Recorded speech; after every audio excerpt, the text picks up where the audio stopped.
Hey, all my Virgo friends. Welcome to my YouTube channel. My name is Teri Hunter. I'm an intuitive astrologer, and I'm here today with your January 2025 monthly horoscope.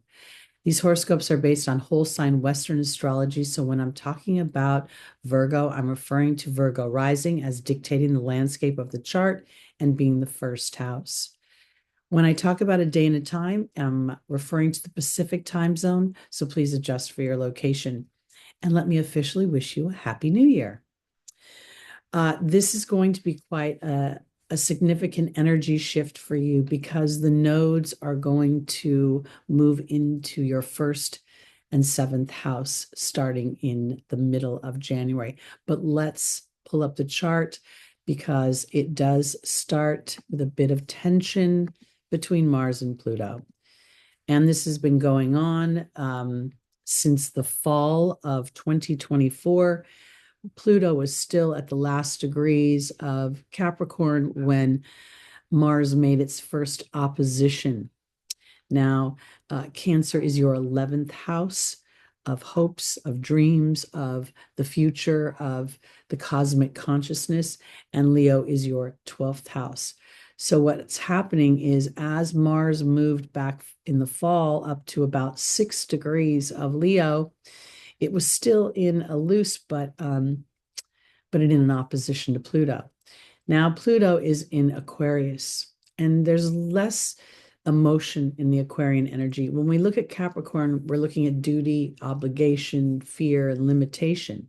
When we're looking at the Aquarian energy, we're looking at moving through to the future, and Pluto wanting to really remove any toxicity or transform any toxicity into manure that makes your world grow more succinctly.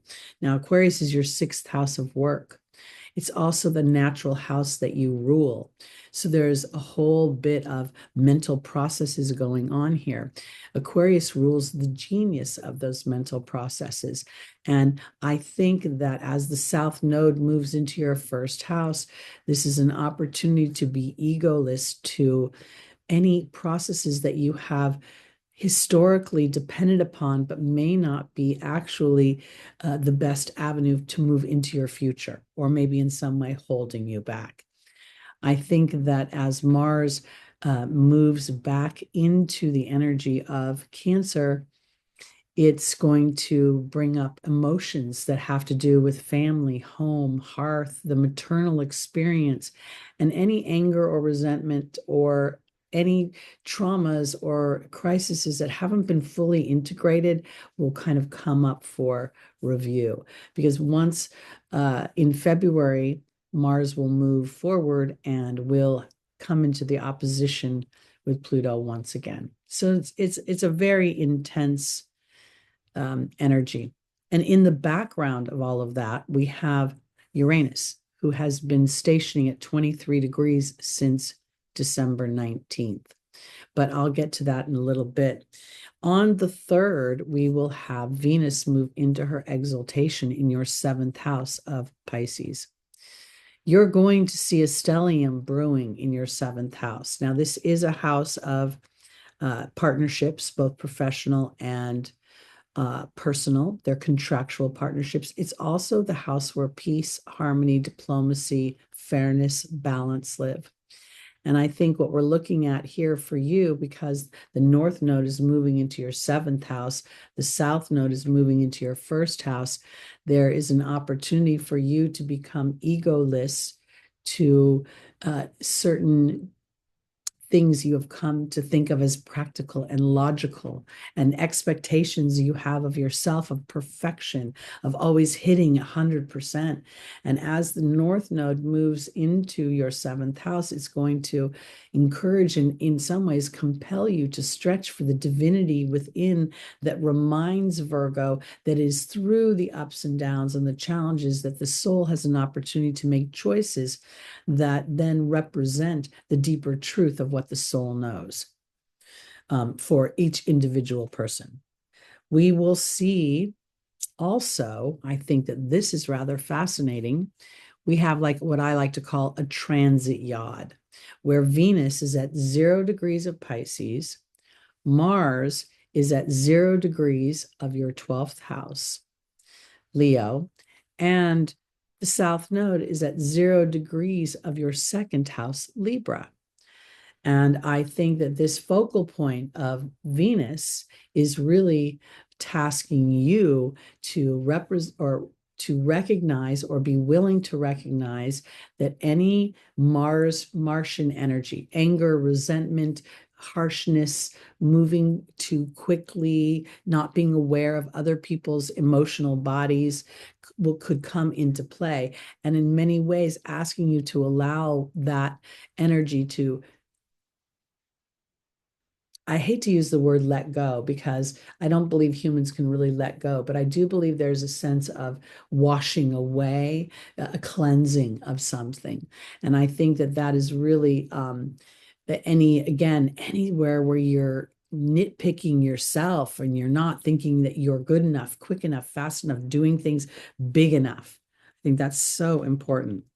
Mars is going to retrograde back into, let me pull off of Venus, back into your 11th house on the 6th.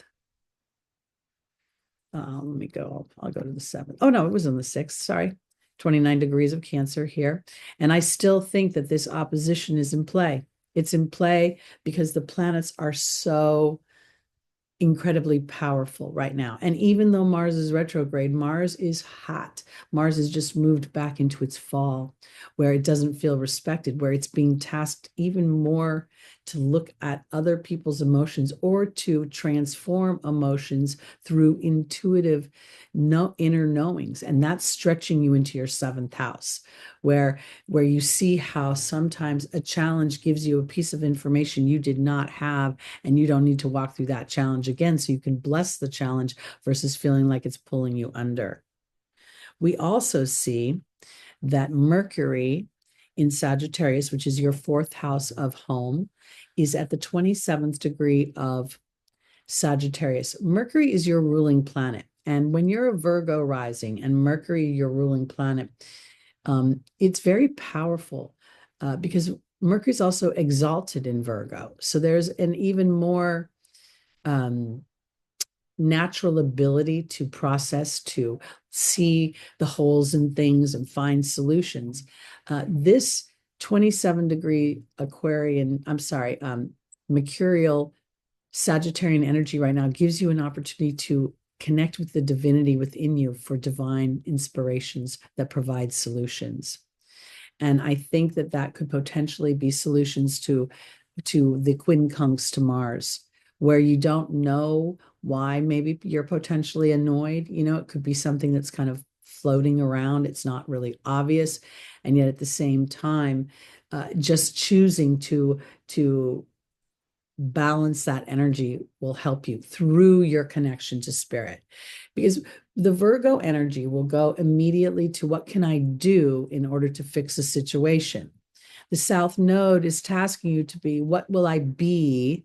What is my attitude, my disposition, my approach, my perspective as I move towards a situation, which is really the key. That awareness is the key to manifestation.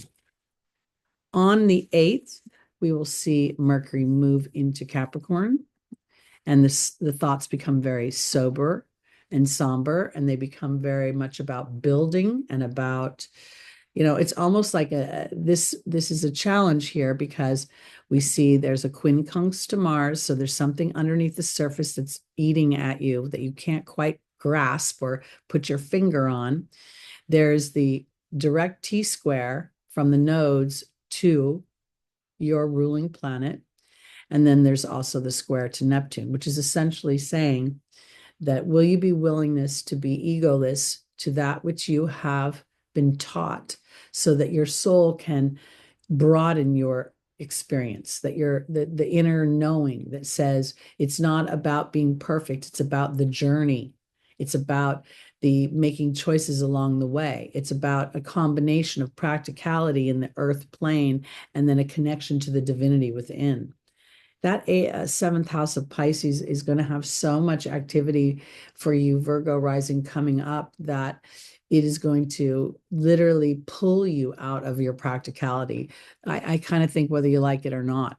because the harder you try to be practical, moving into the forward part of the first part of this year, the more the experiences that come up will ask you over and over again if you're operating on your deeper truth, on your inner knowing. So on the 12th, we see the official change of the nodes. Now, I'm going to do a separate video on that. It is a significant shift because this Pisces Virgo axis is an axis of kind of an axis of suffering. We see on the lower end of the Pisces energy, we can see a lot of addiction, mental illness, escapism, not even feeling an individual sense of self, sort of being absorbed into other people. That's on a very low end. And then, the Virgo energy can be so incredibly practical that it just doesn't enjoy things. There's not enough frivolity and fun. So this access, and it's also that stress, overthinking, over plotting, planning, strategizing, trying to figure out all the holes and try to, it's like whack-a-mole sometimes in the Virgo energy, trying to calm the mind. And so that's going to be up for the next year and a half as the nodes go through that access. But again, I'm going to do a separate video on that. On the 13th, we have a full moon in your 11th house of Cancer. I'll be doing a separate video on that. So let's go to the 19th, where we will see Venus and Saturn in an exact conjunction. And I really, for some reason, I don't know why, the last couple of years, as Venus has come into this conjunction in Pisces with Saturn, I've seen it very much as creating a strong sense of myself through my willingness to endure the unknowing of putting an intention out there, sort of engaging the universe to work with me in conversation, and then having to sit in the faith that it requires for that to actually transpire. Now, what I think this is at for you is about building a strong sense of relationship with your divinity that then helps you determine and to discern the professional and the intimate partnerships that you engage in. I also want to say this for my Virgos.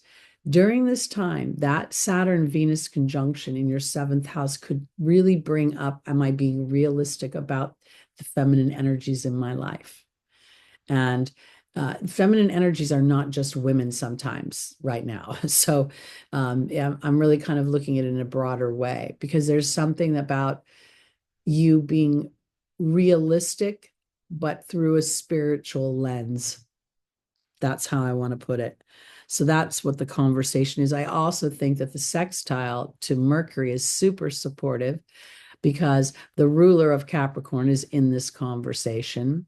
And I do think it has a lot to do with how you receive bounty and money. And I like to use the word resources, because this 16th degree is the Cancerian degree. Again, I'm kind of going to the emotional body, the intuitive body, if you think about how humans perceive the soul, we don't really come into lifetime after lifetime remembering the situations of our previous lifetimes, but we do come in with emotional awareness. That's why we see babies, some are very confident, some are very needy. There's a variety of experiences that we can have. And when we see before the soul has been too ingratiated into the earthly experience, we can see those personality traits coming out in young children. So if you use that observational point as sort of a way to measure for yourself whether you're sitting in that purest energy of your own talents and skills, and also to be mindful of energies that could potentially be with Saturn and Venus. We need to be realistic about the what's the word? Is this a sustainable situation? So that's important. And I also think for my Virgos that with Mercury in Capricorn, your fifth house of creativity, of your children, and of your personal expression, this could be about pushing through fears. Okay. Let's see. The sun is also entering Aquarius on the 20th. And this is a conversation between the brightest star in our solar system and the one furthest away from it. And to me, this is really an ego expression versus the deep psychology that lives within me. Aquarius is your sixth house, which again, you naturally rule. And this would be where you become more aware of moving the story forward, not just physically moving it forward, because Virgo builds in the physical world, but also emotionally, spiritually, and mentally moving it forward. The awareness that Pluto is offering is about the ego. And if the ego is truly aligned to the truth of the soul, or is it edging God out? I kind of think Pluto, again, is the more powerful planet here. While most would say the sun combusts every planet it comes in conjunction with, I think because of the way that these two planets roll, that Pluto is really the more powerful, because those psychological platforms that we're not even aware of, and we've got this opposition to Mars right here in your 11th house of hopes and dreams, overlaid with family and nurturing and loving experiences. There's something going on to break up an old story and breaking it up through an awareness. It's not going to release it or move it out. It can only integrate it and transform it. So I think that's very, very powerful to pay attention to, because again, that sixth house of work is also a very mental house. It's also the house, what we call, of enslavement. And sometimes we're enslaved to a certain way of thinking. Okay, on the 22nd, maybe it's a little bit later. Let me look. I think it's the 23rd. Venus is coming into a trine with Mars. So here again, Venus in your seventh house. Now remember, Venus is exalted in Pisces. She's super strong. It's super dreamy. It's super creative. It's super out of this world. It's very otherworldly for me. And that's why I think when you're a Virgo rising, having this strong contractual soul relationship with yourself is the platform with which all other relationships come into play. And it's also great. It's a lot about empathy and compassion, because you're kind of on that axis where you're learning how to traverse the soul and the physical. I mean, in a really strong way. And I think that this trine supports an awareness of whether you're being brave. If again, this little bit about being too harsh, we want to be mindful of how our words come out. Sometimes it's not the words, it's the inflection or the I know it's how you say the word. It's how you say it, not what you say. I'll just use old school language. We will have a new moon. Mercury will enter Aquarius on the 27th. I'm sorry. Looking at my notes, got a little lost for a moment. Surprise, surprise. Now, Mercury comes into a conversation with Pluto. So here we just have this sort of sequential personal planets really going into that underbelly of what is that? Where do my fears, where do other people's money, their power, their sexual prowess has control over me and has a hold over me? And here, this is where potentially your childhood experience, the imprint of your mental processes. I can't help but always, when I see Pluto and Mercury come together, I always get this image of people across the world. And some people think eggs is a normal breakfast. And some people think, fish is a normal breakfast. And those that eat eggs are like, oh, that's dinner food. But because of where they were raised, it's normal. So I'm saying that because whatever your normal was is up for some sort of review and transformation so that it can transcend the monkey mind and start to use the mind as a device to set intentions that the emotional and spiritual body want to experience. Okay, now we go to the 29th. We'll see a new moon in Aquarius. I'm going to do a separate video on that. So now I'm going to move to the 30th. And this to me is just, I kind of started this way with Uranus sitting in your ninth house of beliefs, your ninth house of business. The ninth house is a house that where we see publishing and writing and branding and marketing. And for me, it's become creating content on the internet that goes out throughout these various countries all over the place. So here you're going to see Uranus demanding innovation, demanding renovation until March 12th. It will be at 23 degrees. So when a planet sits at the same degree for that period of time, it's like 5 times more powerful than it already is. So this is demanding innovation, demanding the genius be expressed, demanding of connecting with the cosmic consciousness, not only outside of yourself, but the cosmic consciousness that lives within yourself. Such a powerful, powerful stationing of Uranus, and it makes favorable aspects for the most part to Neptune. So again, supporting that spiritualness, and it makes favorable aspects to the South Node in your first house, being this trine. So as you're egoless to the process, egoless to the same way of doing things, and open to the inspirations that come, I think you could really feel some traction moving in that ninth house of transformation. I say ninth house of transformation because our spiritual beliefs, as they broaden, transform us. That's why I think the ninth house is so important, because the trauma we experience in the eighth house changes us in the physical, and then we move into the ninth house of integrating that into our spiritual body. Okay, now let's go to the last day of the month.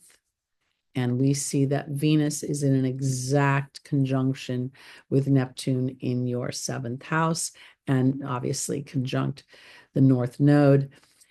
This is very powerful for me because this is just dreamy, dreamy, dreamy. Some people think that Neptune can be erosive, but again, when I'm tapping into the spiritual dynamics, then there's an Abraham Hicks Esther uses a metaphor where she talks about a cork in the water, right? And you cannot hold a cork, or a cork will not sink. You have to hold it under the water, but if you let go of it, it naturally floats to the surface. That's how I'm thinking of Neptune and Venus right now, is that as I don't hold myself back, but I engage in my spiritual practices of surrender, then Spirit has an opportunity through my egolessness of my South Node going through my first house for me to experience a transcendence in some way. So again, there could potentials of, transformations, potentials of supposed loss, but I don't necessarily see it that way, because as we become more connected to our soul, our vibrations shift. And as that shift happens, if those around us stay in a more dense energy, we will move away from them a bit. Okay, let me stop my share. So the month starts off really, really busy.